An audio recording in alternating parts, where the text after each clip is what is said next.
चलो, power sharing. अभी ये जो टॉपिक है ये बहुत ज़्यादा इम्पोर्टेंट है। क्यों? क्योंकि अभी लास्ट ईयर हम लोग ने लेजिस्लेचर, एग्जीक्यूटिव, जुडिशरी वगैरह देखा, डेमोक्रेसी देखा, बराबर। अभी यहाँ पे गवर्नमेंट अपनी पावर को शेयर करती है। क्यों पावर को गवर्नमेंट शेयर करती है? फर्स्ट थिंग है ताकि बर्डन ना आए, और सेकेंड इम्पोर्टेंट रीजन है कि ज्यादा से ज्यादा लोग पार्टिसिपेट करें डेमोक्रेसी में। तुम्हें ही था ना शायद 9th में कि ऐसा कि पहले के जमाने में सिर्फ एक कम्युनिटी में 10 लोग रहते थे तो सब पार्टिसिपेट करते थे, बट अभी रिप्रेजेंटेटिव्स क्यों रहते हैं? क्योंकि बहुत ज्यादा पॉपुलेशन हो गई है। तुम्हें ही था ना? हाँ, तो इसीलिए पावर शेयरिंग जरूरी है। अब यहाँ पे जो पावर शेयरिंग का कॉन्टेक्स्ट है ये स्टार्ट होता है दो कंट्रीज की स्टोरी से, बेल्जियम और श्रीलंका। ओके, अब डाइवर्सिटीज सब कंट्रीज में होती है। इंडिया में बहुत ज्यादा डाइवर्सिटीज है, बट तू श्रीलंका की बात कर, बेल्जियम की बात कर, इतनी डाइवर्सिटी नहीं है वहां पे। मतलब इतनी डाइवर्सिटी, मतलब यहाँ पे कम से कम मोर देन 20 रिलीजन्स वगैरह रहेंगे। उसमें भी सब डिवीजन है। अभी तुम्हारे मारवाड़ीज में भी ओसवाल पोरवाल है, फिर हम लोग उधर वर्ली जाते हैं, वो कृष्ण भगवान को प्रे करने वाले, वो इस्कॉन वाले, वो भी अलग है ना, बट वो मारवाड़ीज नहीं आते आई गेस। हाँ है, भेजे दोनों।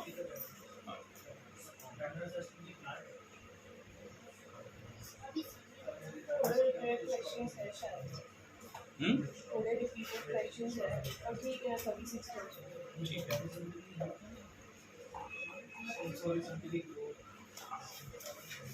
अब यहाँ पे पावर शेयरिंग इस कॉन्टेक्स्ट में कंट्री में जो डाइवर्स ग्रुप है उनके बीच पावर शेयरिंग होगा। लेजिस्लेचर, एग्जीक्यूटिव, जुडिशरी, ये गवर्नमेंट की सिस्टम में पावर शेयरिंग हो रहा है। सेंट्रल गवर्नमेंट, स्टेट गवर्नमेंट, ये हायरार्की आया, मतलब सेंट्रल ऊपर, स्टेट नीचे। लेजिस्लेटिव, एग्जीक्यूटिव, जुडिशरी, ये पैरेलल है, तीनों एक ही लाइन में है, बट वो दोनों की बात नहीं हो रही है यहाँ पे। यहाँ पे बात हो रही है जो डाइवर्स ग्रुप होते हैं कंट्री में, उनमें पावर शेयरिंग। या समझा what I am trying to explain? मैं तुम लोगों को इस एक्सप्लेनेशन से गिस्ट ये लेना है कि पावर शेयरिंग अलग अलग तरीके से हो सकता है। गवर्नमेंट के हायरार्की लेवल पे हो सकता है, मतलब फॉर एग्जाम्पल पुलिस स्टेशन जाएगी, तेरे को 2 स्टार वाला ऑफिसर दिखेगा, 3 स्टार वाला दिखेगा, फिर 3 स्टार के साथ एक बैंड वाला दिखेगा। तो ये क्या है? पावर शेयरिंग की है। अब 2 स्टार वाले के पास जो छोटी मोटी चोरी बीरी है उसका काम रहेगा। 3 स्टार के पास, चलो इसके पास थेफ्ट का काम है, 3 स्टार के पास रॉबरी का काम रहेगा, और 3 star along with that strip उसके पास डकॉइटी का काम रहेगा। मतलब ये हायरार्की है, मतलब ये छोटा क्राइम, ये थोड़ा बड़ा, ये थोड़ा बड़ा, समझ में आया? तो ये हायरार्की वाइज शेयरिंग हुआ। वैसे लोकल सेल्फ गवर्नमेंट बॉडीज, उसके ऊपर आती है स्टेट गवर्नमेंट, उसके ऊपर आते हैं सेंट्रल गवर्नमेंट, बराबर। तो ये आया हायरार्की लेवल पे। फिर पैरेलल लेवल पे, पैरेलल लेवल पे मतलब क्या? लेजिस्लेटिव, एग्जीक्यूटिव, जुडिशरी, तीनों के बीच पावर शेयर हुआ है, बट तीनों इंडिपेंडेंटली एक ही लेवल पे काम करते हैं। लेजिस्लेचर क्या बनाता है? लॉ बनाता है, एग्जीक्यूटिव उसे इम्प्लीमेंट करता है, और जुडिशरी उसे इंटरप्रेट करता है। अभी तीनों एक दूसरे से ऊपर नीचे नहीं है, तीनों सेम लेवल पे है। हायरार्की मतलब लेवल ऊपर नीचे। तो उस तरह के पावर शेयरिंग की इस चैप्टर में स्टार्टिंग में बात नहीं हो रही है। इस चैप्टर में स्टार्टिंग में बात हो रही है जो डाइवर्स ग्रुप्स रहते हैं उनको पावर देने की। अभी इंडिया में तो सेक्युलर कंट्री है तो कोई इश्यू ही नहीं है। Secular country means the country which do not give any special consideration to any religion.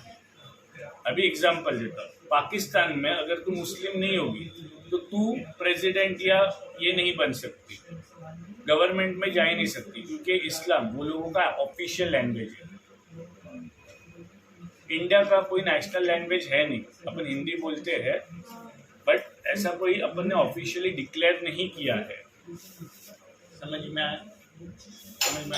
क्योंकि India is a secular country. तो अभी हम लोग डायरेक्ट स्टोरी पे आते हैं। स्टोरी है, पहले स्टार्ट होती है बेल्जियम की। नहीं है।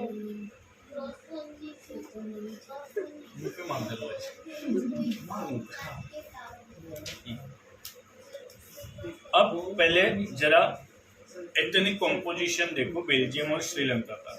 एथनिक कॉम्पोजिशन मतलब जो सेम कम्युनिटी के लोग हैं, जो सेम कम्युनिटी के लोग हैं वो साथ में रहना पसंद करेंगे, तो उसे एथनिक ग्रुप कहा जाएगा। जिनका सेम कम्युनिटी है, सेम लैंग्वेज है, सेम रिलीजन है। अभी हम लोग कॉलेज में जाएंगे, कॉलेज में जाने के बाद जो मारवाड़ी रहेगा उसके साथ तुम्हारी पहली फ्रेंडशिप होगी।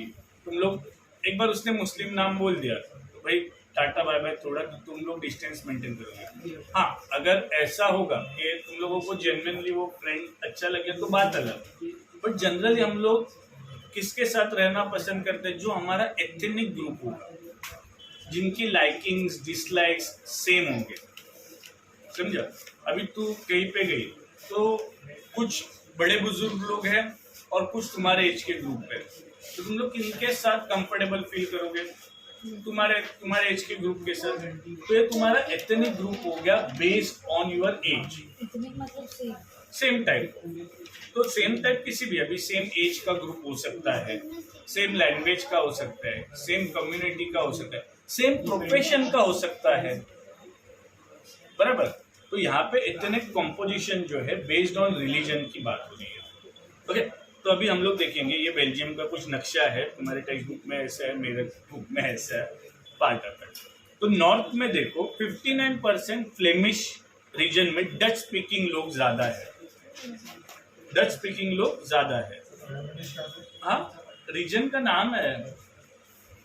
फिर वोलोनिया रीजन में फ्रेंच स्पीकिंग लोग ज्यादा है जो कि 40% है, और साइड में ईस्ट में देखोगे तो 1% जर्मन स्पीकिंग पॉपुलेशन है। ओके, और यहाँ पे जो मैंने गोल किया है ये कैपिटल सिटी है ब्रुसेल्स, वहां पे और कुछ वाइस वर्सा है। वहां पे जो है वहां पे फ्रेंच स्पीकिंग पीपल ज्यादा है बट डच के लोग कम है। हालांकि कैपिटल ब्रुसेल्स ये फ्लेमिश रीजन में आता है। ओवरऑल फ्लेमिश में डच स्पीकिंग ज्यादा है, बट सिर्फ तो इस कैपिटल सिटी ब्रुसेल की बात करेगी तो फ्रेंच स्पीकिंग ज्यादा है और डच स्पीकिंग कम है। समझ में आया? पक्का? नहीं सर, मुझे ये समझ में अभी आपने जो बोला। ये जो सिटी है ये फ्लेमिश रीजन में है। ये नीचे का जो है ये वलोनिया रीजन है, ये फ्लेमिश रीजन है। Capital city Brussels Flemish region में। ऐसे जनरली देखेंगे तो फ्लेमिश रीजन में 59% डच है, बट सिर्फ इस सर्कल में बात करें तो फ्रेंच के ज्यादा है और डच के कम है। क्या वो बोल डच स्पीकिंग कितना परसेंट है इधर?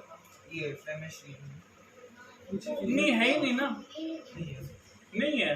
तो जो ये परसेंटेज है सबका ब्रुसेल का भी है, साथ में है। कौन सा? नहीं, वो अलग है। ये ओवरऑल ऑन एन एवरेज। ये रहा शायद से यही है ना सर? ना, कंट्री नहीं है बे। हो गया, दो ना, दे उनको क्वेश्चंस देना, क्या बैक क्वेश्चंस City है, वगैरह दे, या वाटर capital पोल्यूशन है। के ऊपर क्वेश्चंस। किसका क्या हुआ? क्या डाउट है? हाँ, बेल्जियम अरे बेल्जियम का होगा ना, बेल्जियम कंट्री की बात हो रही है तो इंडिया का होगा। ये क्या क्वेश्चन है दीप? ये क्वेश्चन तो पूछ कैसे सकता है? अभी न्यूयॉर्क जर्सी ये कैपिटल होगा तो वो यूके का होगा कि यूएस का होगा? हाँ ठीक है, इसको वही नहीं पता। ठीक है, हम लोग दिल्ली की बात करेंगे। दिल्ली कैपिटल इंडिया का होगा कि पाकिस्तान का होगा? इंडिया क्यों होगा? इंडिया में ना। हाँ, तो अभी ये जो है ये बेल्जियम में है तो ये बेल्जियम का ही कैपिटल होगा ना? हाँ, क्या वो बोल, ये दो अलग अलग कंट्री समझ रहा है इसको। तू ऐसे समझ रहे दो अलग अलग कंट्री है? हाँ बोल दे, अरे बोलना डाउट अपना। अरे ये पूरा जो है ये बेल्जियम बेल्जियम में डिवाइड हुआ है। है। बेल्जियम डच को और मैंने फ्रेंच। 3 पार्ट्स में डिवाइड किया। नॉर्थ में जो जगह है उसे फ्लेमिश रीजन कहते हैं, साउथ वाली जगह को वलोनिया रीजन कहते हैं। यहाँ पे जो है 59% डच स्पीकिंग है, यहाँ पे फ्रेंच स्पीकिंग है, ईस्ट में जाएगा तो जर्मन स्पीकिंग है। अभी ये जो सिटी है ना, ये कहाँ पे है? ये फ्लेमिश रीजन में है, फ्लेमिश रीजन में है। यहाँ पे ओवरऑल डच स्पीकिंग ज़्यादा है, बट इस सिटी की बात करेंगे स्पेसिफिकली, अगर इस सिटी की, अगर ऐसे समझो कि महाराष्ट्र में ज़्यादा लोग जो है ये मराठी है, महाराष्ट्र में ज़्यादा लोग जो है मराठी है। ओके, कुछ गिने चुने जो है वो दूसरे कास्ट के होंगे, बट मैक्सिमम 59% या टोटल मराठी है। बट अगर तू मुंबई की बात करें तो फिर मुंबई में मारवाड़ी ज्यादा है, मराठी कम है, ऐसे समझ के चलो। ओवरऑल महाराष्ट्र और मुंबई का तो कंपैरिजन समझ में आ रहा है ना? हाँ, क्या हुआ बोल? कुछ नहीं समझा दे। अभी यहाँ पे ये जो डाइवर्सिटी है, इसके वजह से कम्युनिटी में टेंशन्स होते हैं, कम्युनल टेंशन्स डेवलप होते हैं, बराबर। सिविल वॉर होता है। सिविल वॉर मतलब क्या है कि जो बाहर की कंट्री या टेररिस्ट अपने पे अटैक करे तो वो जनरल वॉर है। सिविल वॉर मतलब with in a country country के अंदर के जो लोग लोग कर रहे हो बगावत करते हैं उसे सिविल वॉर कहते हैं। समझ में आ रहा है? यस। अब ये कम्युनल टेंशन क्यों है? फ्रेंच जो है ये माइनॉरिटीज में, but they are rich and powerful. Okay, वो रिच एंड पावरफुल है, सब बेनिफिट्स उनको मिले। हाँ क्या? अरे जोर से बोलना यार। इसलिए माइनॉरिटी में पैसे वाले, इसके लिए माइनॉरिटी, ये क्या लॉजिक है? फ्रेंच की वैसे भी कम ही होता है ना। माइनॉरिटी मतलब पॉपुलेशन कम है ना। तू भी सीख सकता है। अरे बाप रे, क्या बोलते हैं? तो फ्रांस में फ्रेंच पीपल कम है।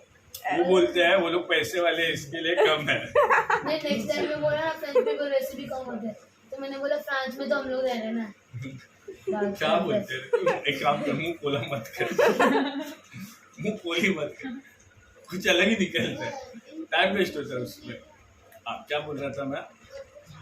माइनॉरिटी का बोल रहा मतलब माइनॉरिटी मतलब पॉपुलेशन वाइज कम है, बट वो रिच एंड पावरफुल है। ओके, अब रिच एंड पावर स्टेटमेंट का ये मतलब होता है क्या? ये स्टेटमेंट का यही मतलब होता है जो मैंने बोला। तू क्या बोल, तूने अलग तो अलग बोल रहा है। क्या? फटाफट बोलना, जो मैंने अभी जो स्टेटमेंट बोला उसका मतलब यही हुआ ना। अरे नहीं, सर बोल रहे फ्रांस लोग इधर रिच और पावरफुल है। हाँ ऐसा बोल रहे हैं। सुनो, क्या बोल रहा था? माइनॉरिटी उनका पॉपुलेशन कम है, बट दे आर रिच होने के कारण उनको कंट्री में जो बेनिफिट्स मिले एजुकेशन वाइज वगैरह, तो पहले इनको मिले, अब डच को नहीं मिले। तो अभी ये दो रीजंस हो गए जिनसे डच और फ्रेंच के बीच में गैप डेवलप होगा। पहला रिच और पुअर वाला गैप, और दूसरा क्या है कि फ्रेंच वालों को फैसिलिटीज ज्यादा मिली, डच वालों को कम मिली, तो दे वर नॉट सेटिस्फाइड। तो दो रीजंस हो वो लोग गए, माइनॉरिटी में थे डच वाले। तो पहला रीजन क्या था? रिच एंड पुअर का गैप। और दूसरा उनको फ्रेंच वालों को ज्यादा ज्यादा बेनिफिट्स benefits वगैरह मिली कंट्रीज में, जो डेवलपमेंट वगैरह हुई उससे। और हाँ बोल फ्रेंच वाले जो माइनॉरिटी में थे ना, क्या? माइनॉरिटी थे ना फ्रेंच वाले, वो रिच थे ना। बट रिच थे ना, रिच और पुअर में हमेशा गैप होता ही है, हमेशा गैप होता है, समझा? और थर्ड टेंशन की बात थी ब्रुसेल्स वाला रीजन, वो कैपिटल रीजन था। ऐसे ओवरऑल देखे तो फ्लेमिश रीजन में डच के लोग ज्यादा थे, बट इस सिटी की स्पेसिफिकली बात करें तो फ्रांस वाले लोग ज्यादा थे या फ्रेंच वाले लोग ज्यादा थे। हाँ, टेंशन मतलब प्रॉब्लम। Like problems. समझ में आया कुछ? अभी अगर हम लोग श्रीलंका की बात करें तो श्रीलंका में 74% बुद्धिस्ट है और उनका लैंग्वेज जो है वो सिनारा है। ओके, तमिल जो है ये 18% है, जो हिंदूज और मुस्लिम्स है, जो तमिल बोलने वाले लोग हैं। अभी ये जो 18% है, नहीं 18% टोटल है श्रीलंका के, बट 13% है they are the original inhabitants of Sri Lanka, and 5% जो है ये तमिलनाडु से वहां पे ब्रिटिशर्स लेके गए और फिर वहीं पे वो सेटल हो गए। तो वो एक्चुअल में नेटिव श्रीलंकन्स नहीं है, क्योंकि उनका ओरिजिन इंडिया का है। हाँ, इंडिया से आए थे। तो 5% जो है वो इंडियन इनहेबिटेंट्स वाले हैं और 13% है नेटिव इनहेबिटेंट्स है श्रीलंका के, और फिर 7% जो लोग हैं वो क्रिश्चियंस है, और वो जो क्रिश्चियंस है वो तमिल और सिनाला दोनों बात करते हैं। समझ में आया? कोई डाउट? ये वापस निकल इतनी बात इधर रखा था। निकले क्यों पर? इधर अब साइड में, उसको आवाज नहीं चाहिए। समझ में आया? हाँ, क्या बोलते रहे बेटा? मैंने बोला अपने को मैक्सिमम पार्ट कवर करना है। ये तो मिनिमम कर रहा है। ठीक है, एक कंट्रीज तक रीड करो, कंट्रीज तक रीड कर, कोई डाउट होगा तो पूछो।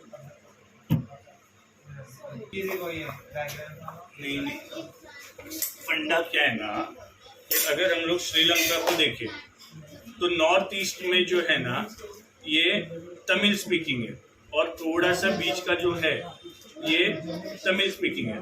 तो ये लोगों ने क्या बोला कि सिनालास लोग बहुत ज़्यादा प्रेशर डेवलप कर रहे थे ना, तो इन्होंने सेपरेट स्टेट का डिमांड किया। सेपरेट स्टेट मतलब हम लोग श्रीलंका का पार्ट नहीं रहेंगे, जैसे इंडिया पाकिस्तान का पार्टीशन हुआ वैसे अभी इंडिया पाकिस्तान का पार्ट हुआ, तो that was very easy. Border का जो था वो उधर चले गए, इधर आ गए, बट ये बीच में है। अभी दिल्ली सडनली बोलेगा मेरे को इंडिया में नहीं रहना है, तो प्रॉब्लम हो जाएगा ना, एकदम अलग ही पार्टीशन हो जाएगा उसका। That would be the messy partition.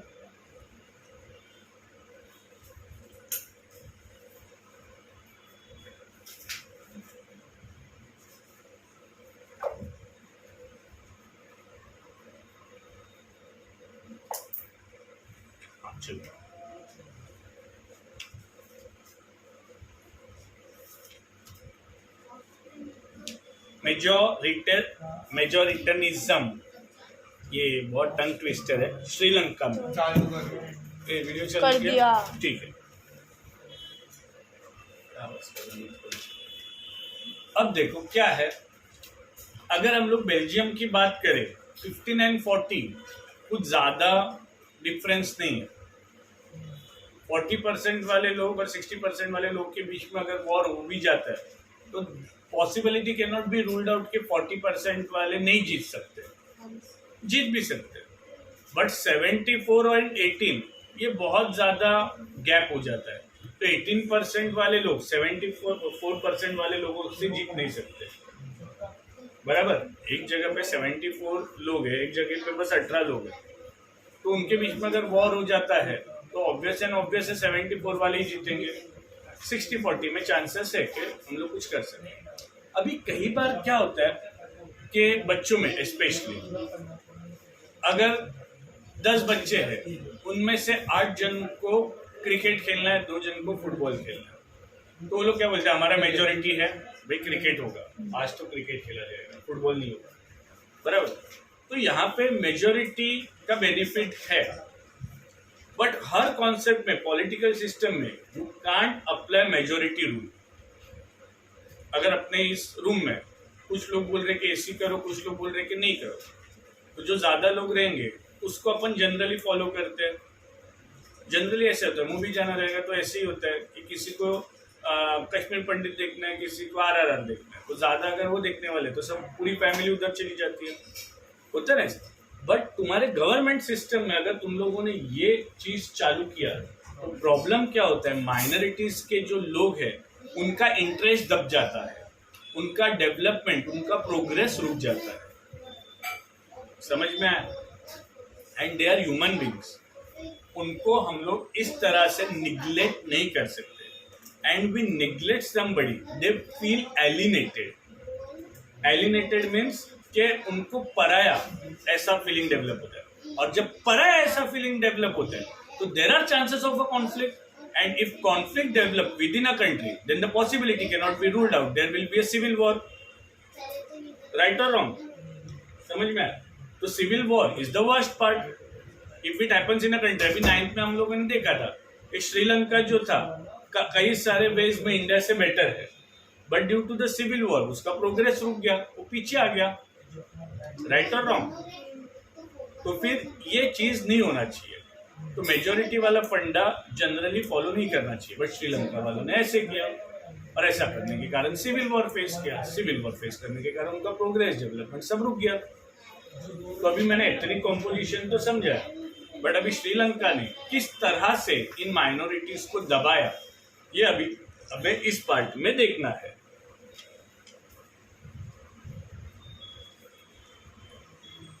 अब श्रीलंका जो थे वो आज़ाद हुई 1948 में।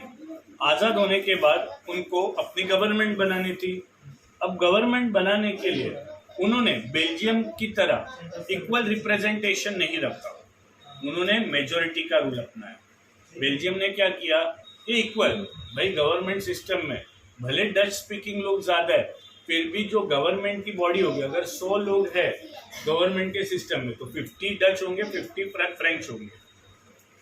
फिर ये लोगों ने क्या किया, नहीं, मेजोरिटी का फंडा लिया कि सीनालाज लोग ज़्यादा है तो सीनालाज ही सिस्टम में रहेंगे। Okay, they sought domination due to majority, मतलब उन्होंने डोमिनेशन किया मेजोरिटी के दम पे, और गवर्नमेंट में अपनी कम्युनिटी के लोगों को ज़्यादा से ज़्यादा इम्प्लीमेंट किया।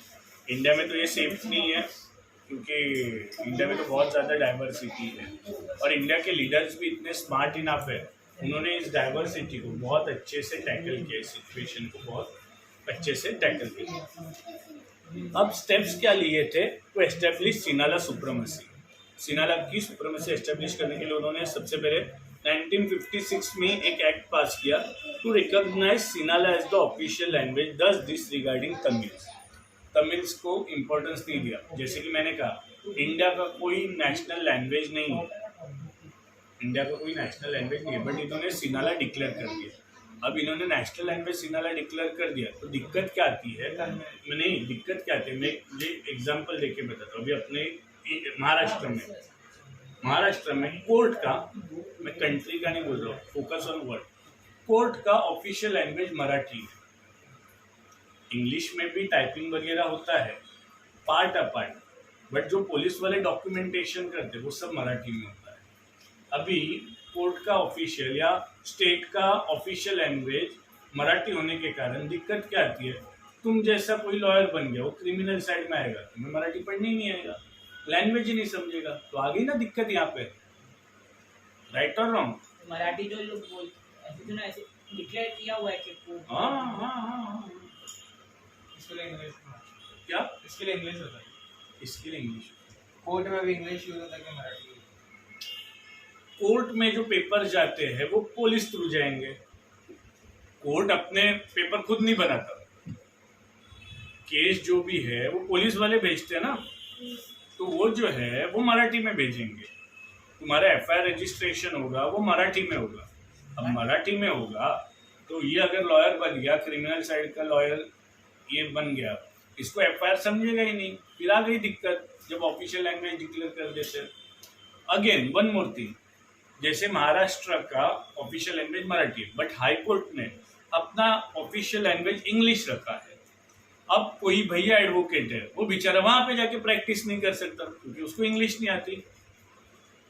तुझे अगर हाई कोर्ट में आर्ग्यू करना है, you have to argue in English only, दूसरा कोई लैंग्वेज नहीं यूज कर सकते, because it has been declared officially. तो जब ऑफिशियल डिक्लेयर कर देते हैं तो दिक्कतें तो आनी है। मैंने एग्जाम्पल दिया, अभी तमिल को अगर सिनाला लैंग्वेज नहीं आ रही है तो फिर वो करेगा क्या, क्योंकि अगर ऑफिशियल लैंग्वेज ही वो लोगों ने सिनाला डिक्लेयर कर दी तो, राइट और रॉन्ग? फिर Sinhalas were given favour in university and government jobs. जो सिनारा लोग जैसे ऑफिशियल लैंग्वेज डिक्लेयर हो गया था, तो सिनारा लोग का भी ज़्यादा अपॉर्चुनिटी था। हाँ, फिर Buddhism was favoured and given special protection constitutionally. अब सिनालाज जो थे ये बुद्धिस्ट कम्युनिटी के थे, और तमिल जो थे ये हिंदू और मुस्लिम्स थे, तो बुद्धिज्म को फेवर किया गया कॉन्स्टिट्यूशनली। कॉन्स्टिट्यूशनली मतलब इन अ रिटन फॉर्म, एक एक्ट वगैरह बना के, लॉ बना के। These all increase the feeling of alienation among the Tamils. तो इन सब चीज़ों के कारण उनको ऐसे लगा कि हम लोग पराये हो गए, अपने ही कंट्री में हम पराये हो गए। समझ में? They were denied political rights and were discriminated. उनको कोई पॉलिटिकल राइट्स देते हैं, दे वेर डिस्क्रिमिनेटेड। डिस्क्रिमिनेटेड मतलब तू सिनाला है तो you are favoured, you are Tamil तो नॉट फेवर्ड। इसको डिस्क्रिमिनेशन बोलते हैं, भेदभाव करना। समझ में आ रहा है? अभी इन सब चीज़ों के कारण क्या हो गया, तमिल्स का और सिनालास के बीच का जो रिलेशंस था वो बहुत ज़्यादा स्ट्रेन हो गया। ऑलरेडी तो दिक्कतें थी, ऑलरेडी इश्यूज थे, बट ये लोगों ने कॉन्स्टिट्यूशनली सब कुछ किया, मतलब रिटर्न फॉर्म में। पहले तो मन में गुस्सा था, कोल्ड वॉर चल रहा था। समझ में आया? कोल्ड वॉर मतलब समझते हैं ना, ओपन फाइट नहीं, मन के अंदर बहुत गुस्सा है बट सब कुछ शांति से, ऊपर सब शांत है, दैट्स कोल्ड वॉर। बट अभी ये लोगों ने क्या किया, सब ऑफिशियली डिक्लेयर कर दिया, मतलब लीगल कर दिया, मतलब Sinhala has been legally favoured. और when they are legally favoured तो उनको तो ऐसे ही लगेगा ना कि they have been alienated within a same country, क्योंकि जॉब्स हो, लैंग्वेज हो, एजुकेशन सिस्टम हो, सब में सिनालास को फेवर। तो अभी इसके वजह से क्या होगा, the relation was already under pressure, now it got totally strain, मतलब और ज़्यादा टेंशन डेवलप हो गए। अब टेंशन डेवलप हो गए, अब तमिल्स क्या करेंगे, कुछ ना कुछ तो उनको रिप्लाई करना है। तो इन लोगों ने अलग अलग पार्टीज बनाई, ऑर्गेनाइजेशंस बनाए, LTTE बोलते हैं उसको, LTTE। हाँ, तो फिर ऐसे अलग अलग पार्टीज बनाए। LTTE ये जो था टेररिस्ट ऑर्गेनाइजेशन बाद में बन गया। उन्होंने ही अपने जो सुसाइड बॉम्ब का कॉन्सेप्ट उन्होंने ही लाया। फिर अपने पंडित जवाहरलाल नेहरू नहीं, वो सुसाइड बॉम्ब से किसको उड़ाया, नेहरू को ना, नेहरू को ही उड़ाया। हाँ, सुसाइड बॉम्ब से नेहरू को ही उड़ाया था ना, आई गेस। हाँ, वो LTTE वालों ने उड़ाया था, नेहरू को ही उड़ाया था ना। हाँ, तो फिर बहुत ज्यादा मद्रास का पे इसका मूवी है जॉन अब्राहम का, वो ये सिविल वॉर पे ही बेस्ड है। और वो लोगों ने पहले तो ऑर्गेनाइजेशंस बनाए, स्ट्रगल किया, स्ट्रगल करने के बाद उन लोग ने इंडिपेंडेंट स्टेट डिमांड कर दिया। इंडिपेंडेंट स्टेट मतलब हमें तुम्हारे साथ रहना ही नहीं है, हमें हमारा इंडिपेंडेंट गवर्नमेंट देना। अभी ऑब्वियसली सिनालास के पास पावर थी, सिनाला गवर्नमेंट में ही है, उनके पास पुलिस है, सब कुछ उनके पास है। तो वो लोग क्या करेंगे, वो लोग इनको क्रूअली रिप्रेस करेंगे, क्रूअली, राइट और रॉन्ग, और नाम क्या दे देंगे कि ये लोग आतंक फैला रहे, इसके लिए हम लोग मार दें, बराबर के नहीं। तो because of this distrust it has turn the scenario into civil war. Thousands of people of both the community were killed. Many families were forced to leave the country as refugee. Refugees मतलब पता है ना, जबरदस्ती एक country से निकाल के दूसरे कंट्री में भेज देना, जैसे हिटलर ने किया था पोलैंड में वगैरह। There was a great setback to the progress of the Sri Lanka. There was a great setback, मतलब बहुत ज़्यादा उनको प्रॉब्लम्स आए। चलो ये यहाँ तक 2009 तक पढ़ो। तो मतलब उनका सिटी सेपरेट हुआ कि नहीं हुआ? नहीं हुआ। सर सुप्रीमेसी में उसका पावर एस्टेब्लिश करना। अभी